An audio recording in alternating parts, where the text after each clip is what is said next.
Alright, jumping into our second UDL assignment. First thing that I wanted to address from this past week that I was kind of learning and thinking about was actually in the activity that we did in our last class session. And one of the things or themes that came to mind was the school report card. So the school that I looked up was Dinuba High School. And one of the things that I noticed was how a large portion of the children that would be taught in this school were socioeconomically disadvantaged. This is good to think about when you're a teacher, when taking into consideration also UDL learning and teaching,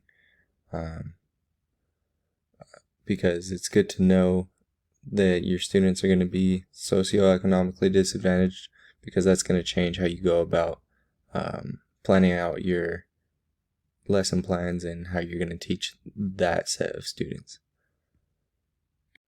Alright, next I wanted to look into this book here from Novak in chapter 2.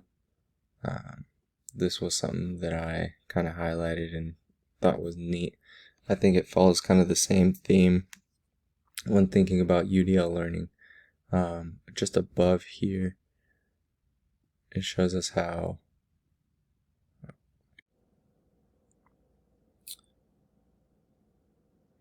so up here it states how in the most basic form UDL is thoroughly known as the concept you're going to teach, presenting that concept in different ways while engaging with the students, encouraging them to express their knowledge in different ways. So it's just kind of a simple way to understand UDL learning. Then scrolling further down, I wanted to note that it's not simply just a video or handing out a rubric. So it's not just like a checklist. A good theme or a good way to think of UDL learning is a teacher that eliminates barriers to learning by proactively and deliberately planning curriculum that all students can access.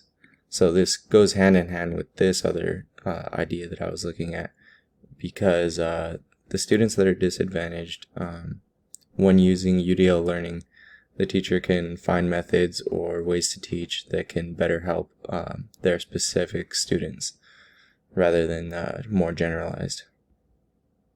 Alright, and then lastly, I wanted to address this article right here that was also in the phase 1 preparation of week 2. What are we seeking to sustain through culturally sustaining pedagogy? This one is a little bit of a different theme.